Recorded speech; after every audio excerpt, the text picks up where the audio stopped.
right, 5 minutes after 11 o'clock. Beautiful looking Wednesday morning. I hope you're doing well. Robin, the way I want to start this interview is to recall an interview that I watched years and years and years ago when Mike Douglas, remember Mike Douglas? Oh, I do. Mike he Douglas was great. had a TV show. For those who don't know who he was like, I guess, a midday type of a talk show host on TV, remember?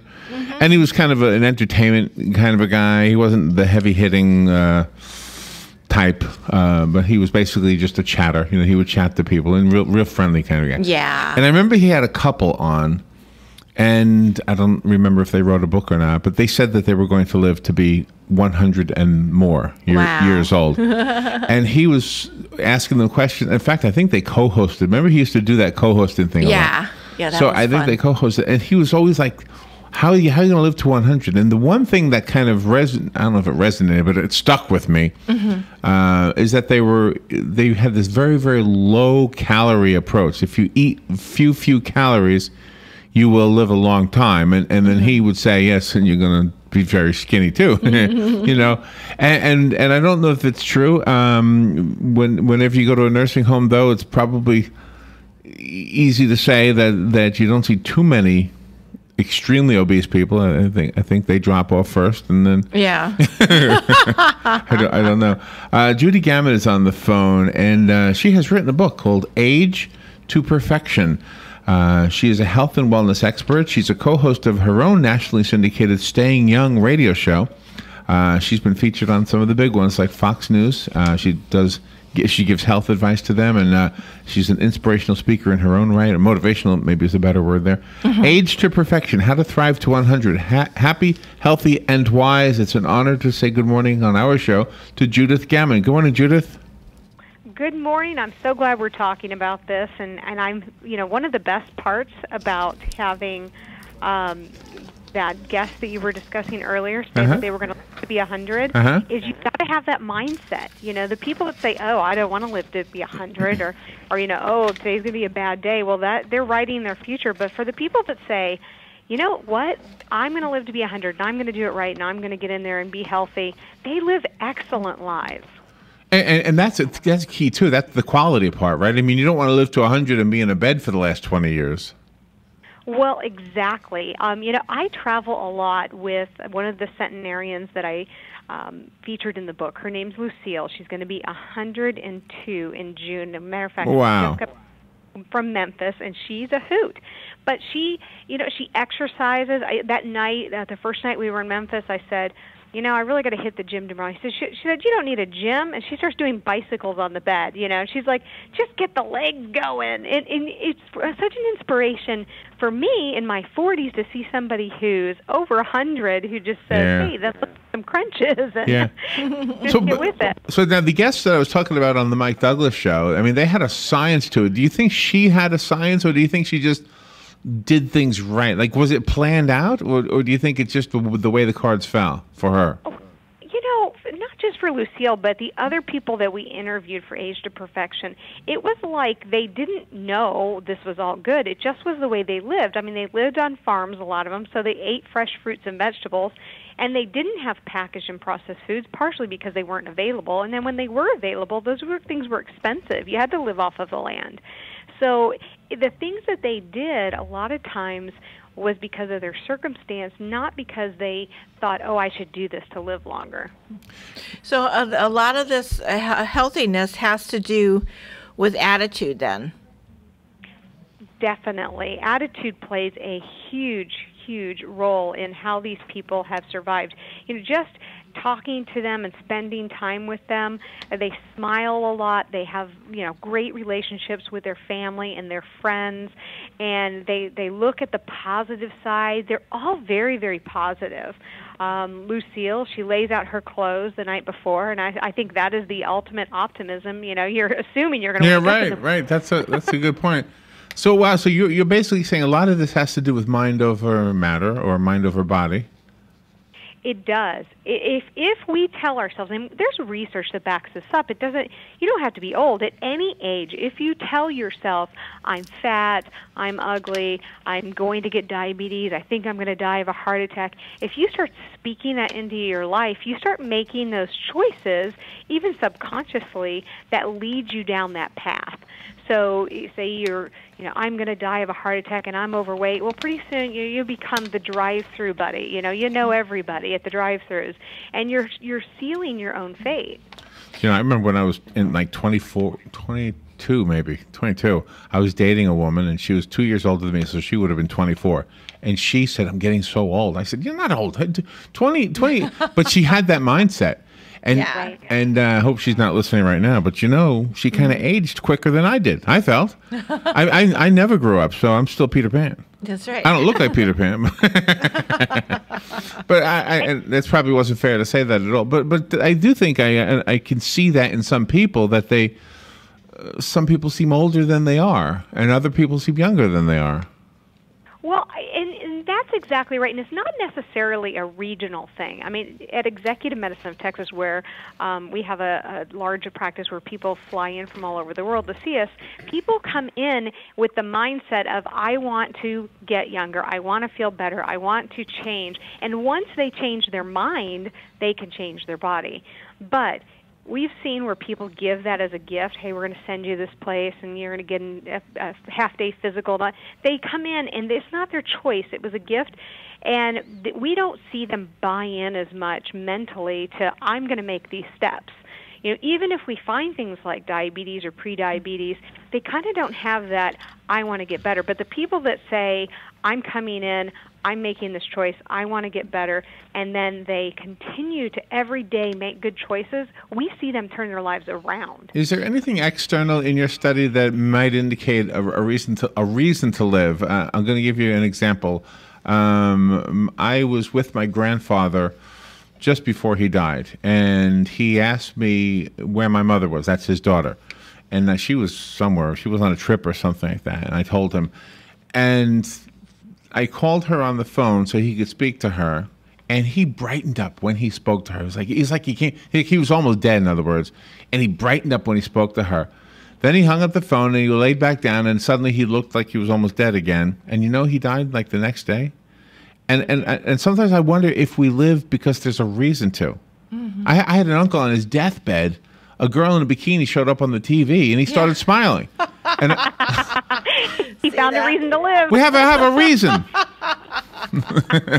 I mean, do you think that's true? I mean, we might live to see your son graduate, or you might live to see your daughter have a baby, or that kind of stuff, right? Milestones are huge to the human psyche and to the human body. We have seen people who really weren't supposed to live longer than maybe 3 or 6 months because of a diagnosis, hang on for 2 years because they wanted to see someone graduate, or they wanted to see a grandbaby be born, or there's something, an event coming up. But the flip side of this is that we always need something to look forward to, even if we're not dying, even if we're not old, because it's that feeling important in our own right, and feeling like there's something that we want to live for, like you said, is what keeps us going. It's what keeps us healthy. It's what keeps us, making good choices because we want to be here. How does financial health play a role into living longer? We have a community here not far from us called the Villages, and the majority of the people that live there, they're all retired. They play golf every day. You see them going out to dinner, just walking, just having conversations, and they don't work anymore. They've got a nice financial nest egg. But then there are the people that are in their 70s that are still working, and they're still living paycheck to paycheck. Do you think they will live to be 100?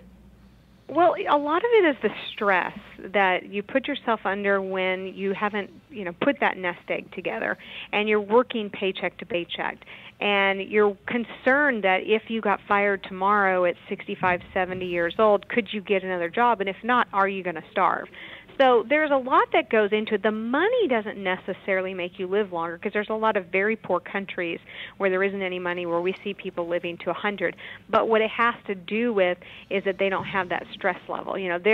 They may be poor and they may be in poor countries, but that's kind of their circumstances they dealt with for a long time, and it's not stressing them out. Because when we see stress, we see inflammation. We know now that inflammation leads to diabetes, heart disease, cancer, all kinds of things with the latest research. The inflammation is kind of the buzzword in the medical field. But it's good to have a nest egg and to be able to get out on the golf course and to do all these things. But I can tell you firsthand, money doesn't buy your health. We've seen a lot of people that have a lot of money. They ignore their health. They don't get in and get their executive physicals, and they don't get in and do the things they should be doing to make sure they're going to live as long as they can. And then, they're wondering. They're left holding the bag. What happened? I remember when, and they can't figure out what happened. But that's where, if you have the money, you need to be making sure that you're taking care of your body. We take better care of our animals and our cars than we do our body in America. Yeah, I think so. Do you think we would age differently if we didn't keep track of it? Like if nobody told us, hey, it's your birthday. Yeah. Well, there's an old quote. How old would you be if you didn't know how old you were? Yeah. And that's it's a really good question, because there are a lot of people at 50 that seem like they're 70, and then people that are 50 that seem like they're 30. And a lot of it is that mindset, that attitude. Are they eating healthy? Are they exercising? How are their hormones? All of those things play into what age we are on the inside. And that's the important age. Judith K. Gaman is on the phone. She's our guest, and her book is called Age to Perfection, How to Thrive to 100, Happy, Healthy, and Wise. And the key word, I guess, that I want to focus on is the word how. So you've already told us about attitude, and it sounds like money doesn't really play much of a role, except to maybe maintain yourself or whatever. What else can we do if we want to thrive to 100? Well, I think we have to take personal responsibility, and that means find out your family history, but don't just let that control your mindset. So, if Dad died of a heart attack, or your sister had diabetes, or somebody had cancer, don't let that make you feel like you automatically have a death sentence. But gathering as much information as you can, and then making choices that are right for you, is the first step, and that is all about personal responsibility. But it doesn't stop there. The choices you make every day when your feet hit the floor. I love this quote somebody once said, you can either wake up and say, good Lord, it's morning, or you can wake up and say, good morning, Lord. and whichever way you decide to get out of bed every single day will dictate kind of how your day goes. So that's important, that personal responsibility of attitude, of choices, of all of it, because that comes number one. Know your family history, know your own personal medical issues, and then take charge of those issues. Can we use your book as a workbook also, and not just as a book of inspiration or motivation? Definitely. There's some checklists there in every chapter. There's some roadmaps in there. A lot of people take this and they have like group sessions. So they'll say, I'm going to get 5 or 6 people together, because good health is a lot easier if you have somebody on board with you. They often couple this with our other book, which is Stay Young, 10 Proven Steps to Ultimate Health. And then they work it like a workbook. And then they have an accountability partner. When you have somebody who is by your side that says, we're going to do this together, whether it's a spouse or a best friend or maybe a club or a group, it's a lot easier. And I'm glad you brought that up, because having a partner to walk through this with you, and especially if you find something wrong, that can be scary, but almost, I'd say about 80% of things that we find that are wrong, we can get turned around.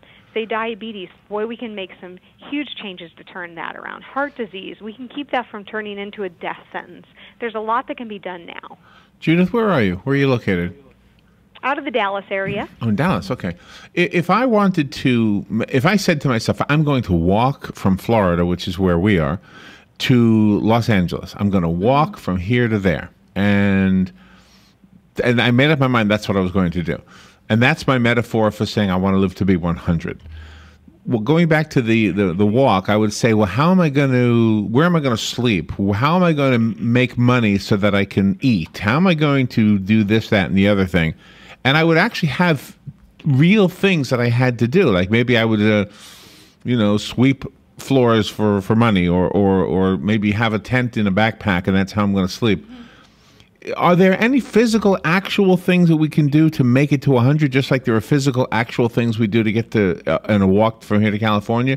And one that I want to ask specifically about is oxygen. I think it was Michael Jackson, although he didn't live very old, did he? No. But he's back. But he is back, yes. Right. I do think he's alive, by the way. You can always come back as a hologram.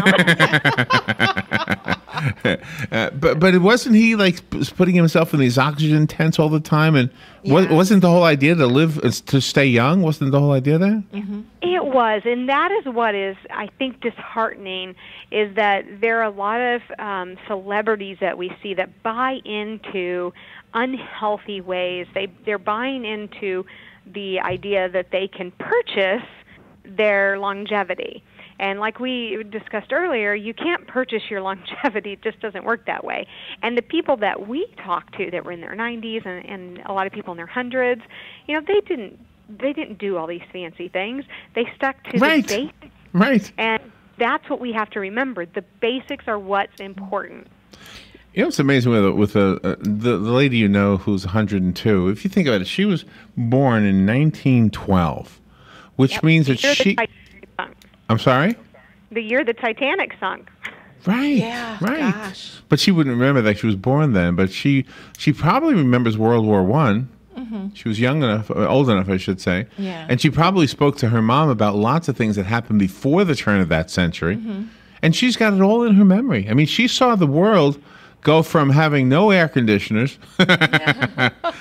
no computers, and I mean, all these things we take for granted. And she saw the world when we had none of those things. Mm-hmm. Well, in our chapter 12, that's the chapter that we interviewed and put forward the top 10 list for these people that were over 100, we actually addressed that these people actually firsthand remember both world wars. Albert Einstein winning the Nobel Prize, Charles Lindbergh's first flight. Which ended today. Today's the anniversary of him landing. That's right. The Empire State Building going up. I mean, all of these things, they remember it. Hitler. I mean, you just go down the list. And one thing that I think was a real big takeaway writing this book was every day that we wake up and we think, oh, this is awful. This is terrible. Look at everything that's going on in the world. And you think about what they saw and how maybe they roll with the punches now because they've kind of been there, done that over and over and over. Mm-hmm. And it's not the end of the world. It just sometimes can feel like it. When you're talking about rolling with the punches, did any of the people you interviewed have any guilt because they outlived their children? And do they see their grandchildren and great-grandchildren, so they still have family connections? Well, that's a good question. We did not ask them about the guilt for outliving their children. Matter of fact, most of them have children alive, and they talked very much about the people that are in their lives, in their family that are alive. A lot of longevity runs in the family, and how much of that is environmental and how much of that is genetic, I think it both play a part.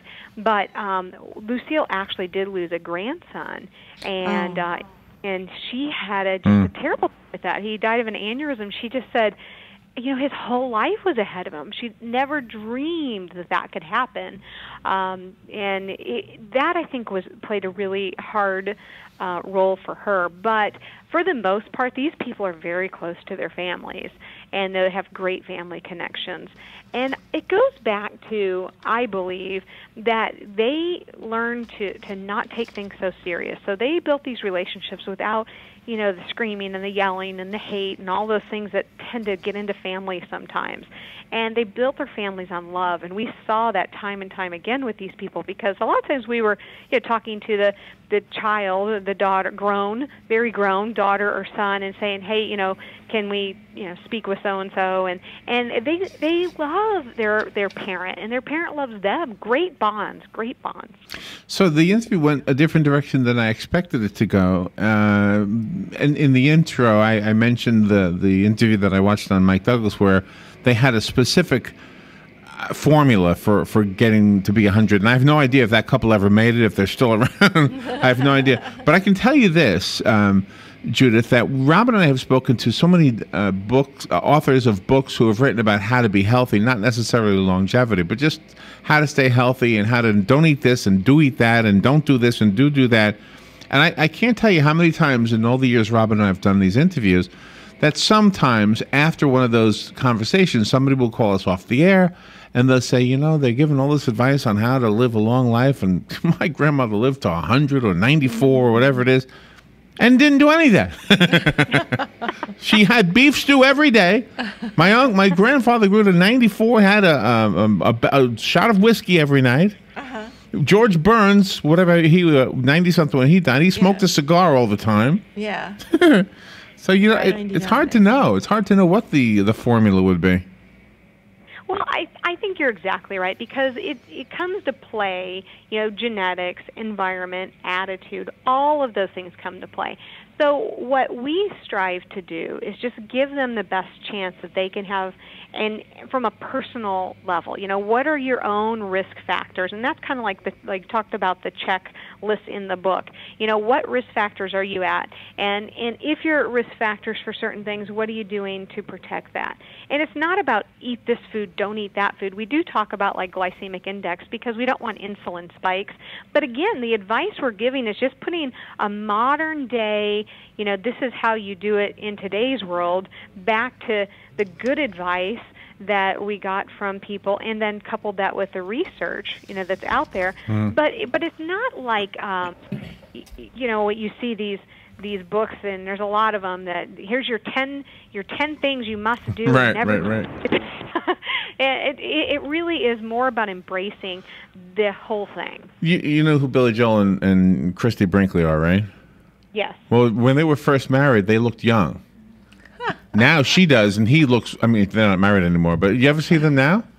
She's still beautiful, and he looks like an old grandpa. Right. So I don't know what happened there. You look pretty good yourself. I found you online here. Judith Gaman. I looked you up. There you are. Boy, you're a cute lady. Thank you. The book is called Age to Perfection. And how old are you? Like 94? I'm teasing. Don't I sound great? Yes, you do. So how do we get the book?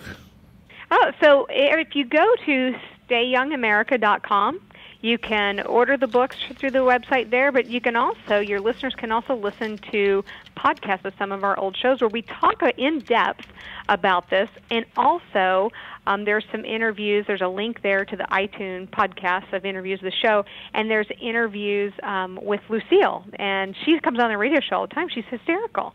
So you get to actually hear these people and get some firsthand advice from them as well. So stayyoungamerica.com, and then follow the links on there to order books. Well, you definitely look younger than these two guys you're posing with. Keep talking. My new best friend. Yeah, I'm looking at your website here. What is it, Executive Medicine of Texas? Is that what the site is? Yes, Executive Medicine of Texas. Oh, and okay. Yeah, people come from all over the world. We've had them come, I think 14, 15-hour flights quite often to come see the physicians here and get get healthier and get back to the people that they want to be. A lot. Judith Gaman, thank you so much for being on the air with us today. The website again. What did I go to? Because it doesn't say on my screen the thing I typed in there. Yeah, stayyoungamerica.com. Stayyoungamerica.com, and it went to emtexas.com. It does. Stayyoungamerica.com. Okay, well, Judith, thank you so much. I hope if I live to 100 that I'm enjoying it. That's the only thing. I know you will, and I'll call you and tell you how great you look. Oh, thanks. I appreciate that. You'll be waiting. I appreciate that. All right, we will move forward, take a little break. Fun with Joe in about 15 minutes. This is The Source, WOCA.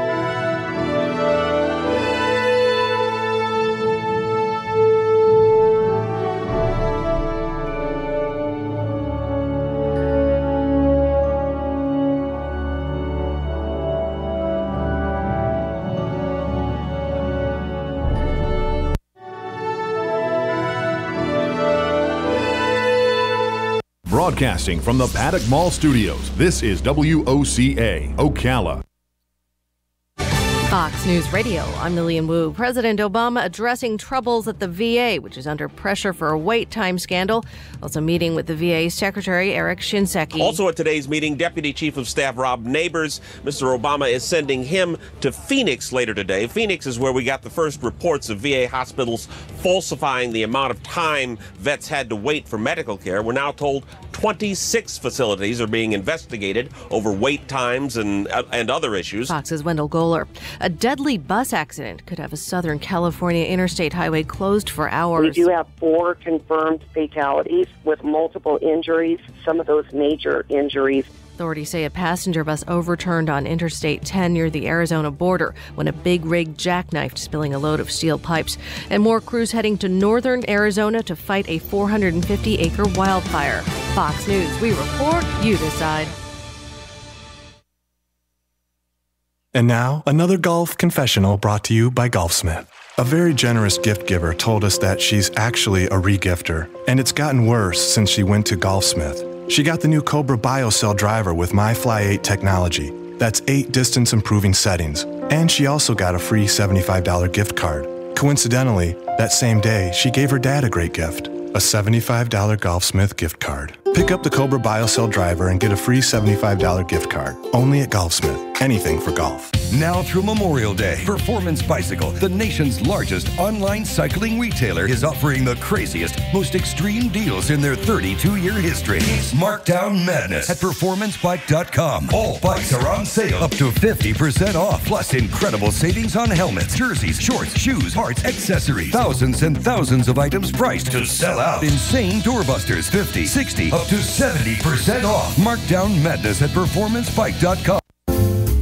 Habitat for Humanity of Marion County is a ministry dedicated to improving lives by providing affordable and decent housing. Help them help others by visiting the Habitat for Humanity Ocala Restore at 926 Northwest 27th Avenue. To schedule a donation, give us a call at 401-0075 and we'll come pick it up. For more information, visit ocalarestore.org. Habitat for Humanity of Marion County. Building homes, building hope, building community.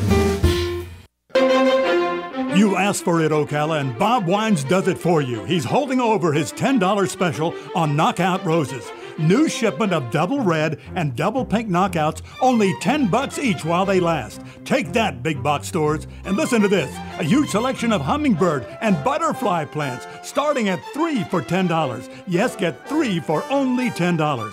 Azaleas, dwarf everblooming, Duke de Rhone, and red ruffles, regular $5.99, but you get 6 for just $19.99. $2.99 veggies are just 99 cents while they last. Pine straw as low as $4.49 a bale when you buy 10. Got a landscape job? Ask Bob about it.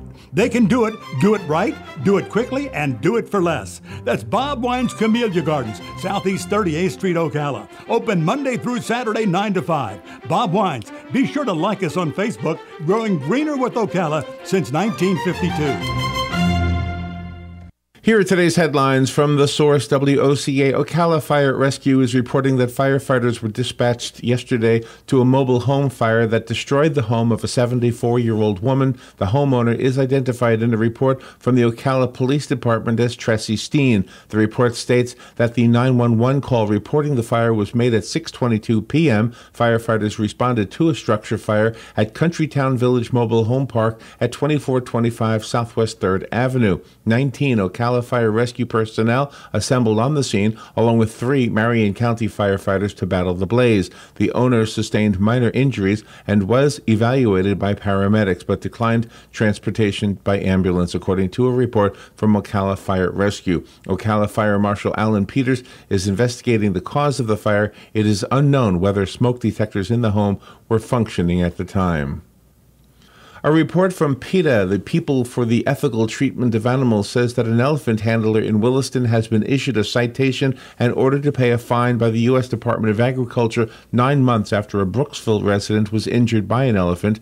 The report states that the injured woman, identified as Diane Bedard, was hospitalized and unable to speak for nearly 2 months after the August 26, 2013 attack on her by an elephant at the Williston-based Two Tails Ranch. The compound is run by Patricia Zerbini. The elephant, a 13,000-pound male named Raja, reportedly has a history of aggressive behavior toward both humans and other elephants. Zerbini is affiliated with the notorious Tarzan Zerbini Circus, and both have long histories of being cited for animal protection violations, according to PETA. The Star Banner is reporting that the Ocala City Council voted yesterday to refuse to lease dark fiber optics to Florida Cable so the company could provide a 28-location network for the school system. According to the report, that decision will cost the Marion County School Board an additional $2 million for network connection. The council voted 4-0 to deny the lease. City Attorney Patrick Gilligan advised against the agreement with Florida Cable, saying that the company has a $4.5 million lawsuit pending with RBC Bank, according to the report. Yesterday, the U.S. House of Representatives approved a controversial dredging project at the Port of Palm Beach and cleared a path for eventual federal spending on a plan to curb polluted discharges from Lake Okeechobee. The long-awaited Water Resources Bill, passed by a vote of 412-4, will unleash federal spending on a range of Florida projects from seaport dredging to Everglades restoration. Senate passage is expected to quickly follow. All of these projects are projected to generate a wave of construction jobs and boost the state economy. In 2015, a new crop may be added to Florida's agriculture. The legislature passed a law legalizing the use of a specific strain of marijuana called Charlotte's Web to alleviate severe seizures. Amendment 2 to broaden the legalization of marijuana for general medical use is on the November 4th ballot. Now, there are 39 nurseries in the state of Florida listed by the State Department of Agriculture and Consumer Services as meeting the major criteria for growing the specific strain of marijuana. The criteria set by Representative Matt Caldwell, a Republican from North Fort Myers, says that only nurseries in the state that have been in business for at least 30 uninterrupted years can qualify. They must also be certified to grow 400,000 plants. 5 licenses will be issued, one each to a nursery in northwestern, northeastern, central, southeastern, and southwestern portions of the state. Many nurseries that have been shut out are complaining that the criteria is arbitrary and unfair. And those are the headlines from The Source, WOCA 96.3 FM and 1370 AM.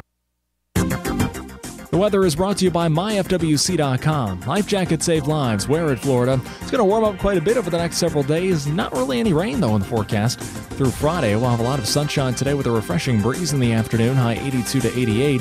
Clear tonight, low 61 to 67. Sunshine tomorrow and a warmer afternoon, high 88 to 93. Mostly sunny, warm and humid Friday, high 90 to 95. From the Florida Weather Center, I'm meteorologist Brian Thompson. Healthfulness becoming more important to consumers. That story coming up on This Land of Ours. Southeast AgNet has gone social. Like us on Facebook, follow us on Twitter, where you can be sure to find all the important agricultural news for the Southeast. And as always, you can also find all of our reports on our website. Just log on to southeastagnet.com. Taste may still be king, but the number of American consumers who consider healthfulness when purchasing their food and beverages has shown a significant uptick in recent years. That according to the International Food Information Council Foundation's 2014 Food and Health Survey. The survey revealed that 90% of Americans still revere taste as a top factor, but price followed at 73% and healthfulness at 71%, a 10% increase from 2012. American consumers' perceptions and behaviors regarding the healthfulness of their diets and level of physical activity are among the survey's most encouraging findings. As while taste and price consistently have been the top 2 factors that impact consumers' food and beverage purchases, in just 2 years, healthfulness almost entirely closed the gap with price. Consumers also reported how they are trying to improve the healthfulness of their diets, with more than 4 out of 5 reporting that they've tried to eat more fruits and vegetables either within the last year or for more than a year. 79% say they have cut calories by drinking water or low or no calorie beverages, and 72% are eating more whole grains. The International Food Information Council Foundation Senior Vice President for Nutrition and Food Safety, Marianne Smith Edge, says people's attitudes about healthfulness in food and beverage purchases and consumption don't necessarily mean the U.S. is a healthier country today than a year or 2 ago, but she says it could signal the country is moving in the right direction. If perceptions translate into actions, Edge says the impact on the health and wellness of the U.S. could be significant and long-lasting. Julie McPeak with Southeast AgNet. I'm Major George Patterson from the Salvation Army. Please stop by our family store at 120 Northwest 10th Street in Ocala, where on Wednesday you have a 50% off clothing and bric-a-brac. On Friday, 25% off furniture and large appliances. And on Saturday, stop by to our yard sale from 8:45 to 11. Donations can be made by calling 352-732-4469 and we'll pick it up. Funds from the store go toward the services that we provide in Marion County. Here's what you may have missed on the John Tesh Radio Show. As a rule, bad news should always be delivered in person or by phone, especially at work. Those without strong social circles are twice as likely to die early. In fact, loneliness can reduce our lifespan just as much as smoking can. The white noise generated by a fan prevents random sounds from disturbing your sleep. And when we've had a good night's sleep, our bodies produce less of the I'm hungry hormone, ghrelin. Intelligence for your life on the John Tesh Radio Show.